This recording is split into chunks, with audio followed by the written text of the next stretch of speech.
ఈ రోజు మన కమ్ టు ద పాయింట్ కార్యక్రమంలో మనం మరో రికార్డు గురించి మాట్లాడుకోబోతున్నాం. అదేమిటి అంటే డిప్యూటీ సీఎం పవన్ కళ్యాణ్ గారు మరో రికార్డు జాతీయ స్థాయిలో సాధించి ఆంధ్రప్రదేశ్ని మొదటి స్థానంలో నిలిపారట.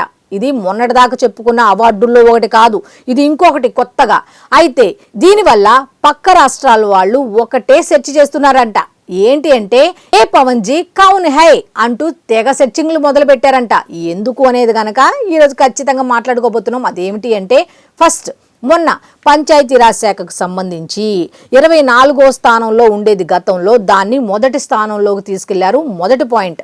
అయితే ఇక రెండవది, ఈ పంచాయతీరాజ్ శాఖకు సంబంధించి వివిధ రంగాలకు సంబంధించి వివిధ అంశాలకు సంబంధించి ఏ అంశాల్లో మొదటి స్థానంలో చక్కగా పనులు చేసుకుంటూ అన్ని రకాల సౌకర్యాలు ప్రజలకు, గ్రామీణ ప్రజలకు కల్పిస్తున్నారో దాని మీద ఒక 5 అవార్డులు అయితే లభించాయి. అది 2.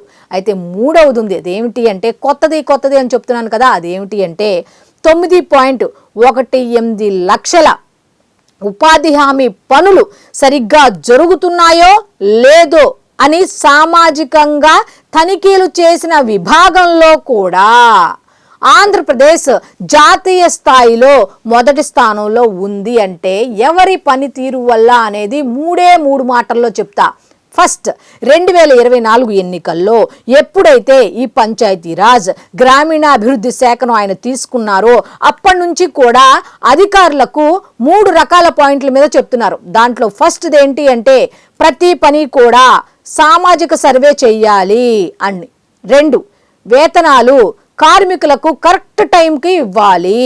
3వది, ఖచ్చితంగా ₹1 నిధులు ఎవరిచ్చినా సరే, అది రాష్ట్ర ప్రభుత్వం ఇచ్చినా కేంద్ర ప్రభుత్వం ఇచ్చినా సరే, ₹1 అయినా వేస్ట్ అయితే మాత్రం అస్సలు ఊరుకునే ప్రసక్తి లేదు, ఊరుకోను కూడా అంటూ స్పష్టంగా చెప్పడం జరిగింది. ఈ 3 మాటల మీద 2024 నుంచి ఇప్పటి వరకు డిపెండ్ అయ్యే ఉన్నారు. సో దానివల్ల అధికారులు ఏం చేస్తున్నారో తెలుసా, జవాబుదారీతనం ఎలా ఉంటుందో చూస్తున్నారు. వాళ్ళు ప్రతిదానికి ఈ రూపాయి ఇక్కడ ఖర్చు పెట్టాం, సో ఇది లెక్కల్లో ఉండాలి, ఇది లెక్కల్లో తేడా వస్తే అక్కడ లెక్కలు మనకి మారిపోయి మన చీటీలు చిరిగిపోతాయి అన్న ఉద్దేశంతో అధికారులు పనిచేయటం మొదలు పెట్టారు. అలా అధికారులు పనిచేయటం మొదలు పెట్టిన తర్వాతే పంచాయతీరాజ్ శాఖ 24 నుంచి మొదటి స్థానానికి వెళ్ళింది, 5 అవార్డులు గెలుచుకుంది. అంతేకాకుండా ఈ ఉపాధి హామీ పనులకు సంబంధించి నిర్వహించిన సామాజిక సర్వే అన్నాం కదా, అసలు సామాజిక సర్వే అంటే ఏమిటి గనక ఖచ్చితంగా మనం తెలుసుకుంటే, కార్మికులకు డబ్బులు అంటే వేతనాలు సరిగ్గా వెళ్తున్నాయా లేదా, నెక్స్ట్ పనులు నాణ్యతగా జరుగుతున్నాయా లేదా, నిధులు సక్రమంగా ప్రతిదానికి కరెక్ట్గా ఉపయోగపడుతున్నాయా లేదా, ₹1 అయినా వృధా అయిందా, ₹1 ఒక పనికి ఖర్చు పెడితే ఆ రూపాయికి తగ్గ పని జరిగిందా లేదా, అధికారులు ఏం చేస్తున్నారు అంటూ పైన కూడా ఒక స్థాయిని మించి అధికారులు ఉంటారు కదా, అక్కడ మొదలైతే వాళ్ళ కింద స్థాయి మొత్తానికి కింది ఆ గ్రౌండ్ లెవెల్లో పనిచేసే స్థాయి వరకు కూడా అధికారులు అప్రమత్తంగా ఉండి పని చేస్తున్నారు. అంటే రాజు కరెక్ట్ గా ఉన్నాడు, అంటే పని చేసేవాడు కరెక్ట్ గా ఉన్నాడు, పని చేస్తున్నాడు వీళ్ళతో. అందుకే ఇన్ని అవార్డులు వస్తున్నాయి అంటే ఆ పనితీరు వల్లే.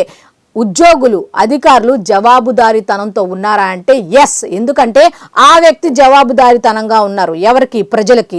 ఈ అధికారులు కూడా ఆయనకు ఉన్నారు, పనిచేసే వాళ్ళు సక్రమంగా పని చేసుకుంటూ వెళుతున్నారు. కాబట్టి ఇప్పుడు జవాబుదారీతనం అనే దానికి అర్థం ఏంటో, నిజమైన అర్థం ఏంటో తెలుస్తోంది. గతంలో ఏముండేది? లూటు సంస్కృతి ఉండేది, ఇప్పుడు జవాబుదారీ సంస్కృతి ఉంది. గతాన్ని కనుక పోల్చుకుంటే గ్రామీణ ప్రాంతాలకు వెళ్తే తెలుస్తుంది గతంలో రోడ్లు ఎలా ఉన్నాయి, ఇప్పుడు ప్రెజెంట్ రోడ్లు ఎలా ఉన్నాయి, గతంలో ఉపాధి హామీ పనులు ఏ విధంగా ఉండేవి, ఇప్పుడు ఎలా ఉన్నాయి, ఉపాధి హామీ కూలీలు ఏ విధంగా అప్పుడు వేతనం తీసుకున్న వాళ్ళు, ఎన్ని రోజులు పనిచేసే వాళ్ళు అనేది ఒకసారి అక్కడికి వెళ్ళి కనుక్కుంటే తెలుస్తుంది.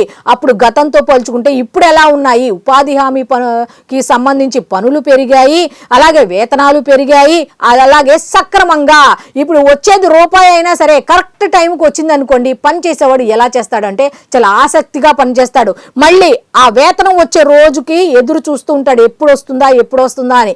కానీ నువ్వు లేట్ చేసే కొద్దీ వాడి మైండ్ సెట్ ఎలా అవుతుందంటే ఎప్పుడు వస్తుందో కరెక్ట్ గా తెలియని దానికోసం మనం ఆలోచిస్తూ ఇంత ఖచ్చితంగా పనిచేయటం అవసరమా అని అనిపిస్తుంది.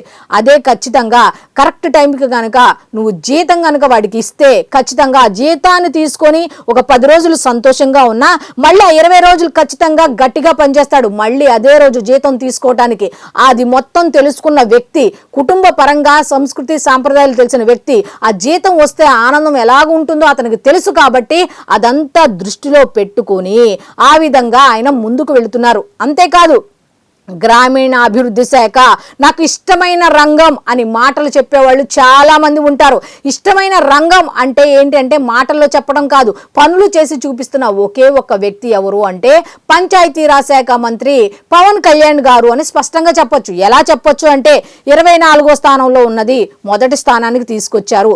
ఆ తర్వాత ఇంకొకటి ఏంటంటే 5 అవార్డులు వచ్చాయి. ఇదంతా సరిపోనట్టు సామాజిక సర్వే నిర్వహిస్తున్నారు. ఏ విధంగా 2024లో ఎప్పుడైతే ఆయన పదవి బాధ్యతలు స్వీకరించారో అప్పటి నుంచి ఇప్పటిదాకా కూడా ఒక్కొక్క పని మీద రివ్యూ మీటింగ్ పెట్టడం, అధికారులకు దిశానిర్దేశం చేయటం, మీరెళ్ళి ఇంకా మీ కింది స్థాయి అధికారులకు చెప్పండి అని చెప్పడం, అలా ఒకరు అంచెలంచెలుగా ఒకటి ద్వారా ఆ విధంగా పనులు చేయించడం వల్ల ఇప్పుడు ఉపాధి హామీ పనులకు సంబంధించిన ఈ సామాజిక సర్వేలో కూడా ఆంధ్రప్రదేశ్ మొదటి స్థానంలో ఉండటంతో ఇప్పుడు కేంద్ర ప్రభుత్వం దృష్టి అంతా కూడా పంచాయతీరాజ్ శాఖ నెంబర్ 1 శాఖ, నిధులు అడిగితే ఖచ్చితంగా పని జరుగుతుంది కాబట్టి ఇచ్చి తీరాల్సిందే అన్న దృష్టి అయితే కేంద్రీకరించింది అని చెప్తున్నారు. అయితే ఈ అవార్డులు రావటంతో పక్క రాష్ట్రాల వాళ్ళు ఏమంటున్నారంటే ఒకే శాఖకు ఇన్ని అవార్డులు ఎందుకు వస్తున్నాయి, అసలు ఈ శాఖ మంత్రి ఎవరు అని సెర్చ్లు చేస్తున్నారట.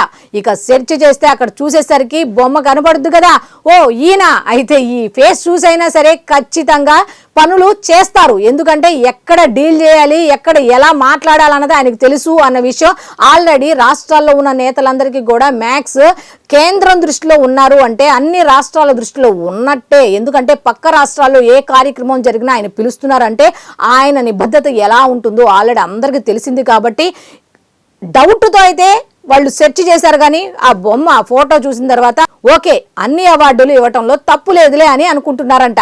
సో ఇది నేను చెప్పింది కాదు, సాక్షాత్తు చంద్రబాబు నాయుడు గారు చెప్పారు. ఏమని అనే ఆ వీడియో కూడా ఉంది, నేను ప్లే చేస్తా, ఒకసారి చూడండి. బెటర్గా ఉంది. నిన్నే మీరు చూశారు, కేంద్రంలో 25 అవార్డులు ఇస్తే 5 అవార్డులు మన రాష్ట్రానికి వచ్చాయి. పవన్ కళ్యాణ్ గారి నాయకత్వంలో పనిచేసి పంచాయత్ రాజుకి 5 అవార్డులు వచ్చాయి. దీనికి అభినందిస్తున్నా. చూశారు కదా చంద్రబాబు నాయుడు గారు ఏం చెప్పారో. ఇదేమో ఆయన ఓన్గా చెప్పింది కాదు, కేంద్ర ప్రభుత్వం ఇచ్చిన 25 అవార్డుల్లో 5 అవార్డులు మనకే దక్కాయి. కేవలం పవన్ కళ్యాణ్ శాఖ, పవన్ కళ్యాణ్ గారి శాఖకు సంబంధించి అనే మాట ఆయన నోట్లోంచి వచ్చింది.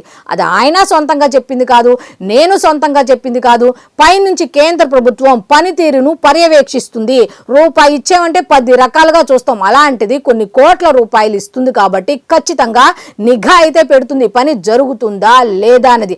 ఆ నిఘాలో వాళ్ళకు తెలిసిన విషయం ఏంటో తెలుసా, స్పష్టంగా పారదర్శకంగా వాళ్ళు ఇచ్చిన రూపాయికి 10% పనులు జరుగుతున్నాయి ఎక్కువగానే అని ఊహించిన సందర్భంలోనే ఈ అవార్డులు ఇవ్వటం జరిగింది.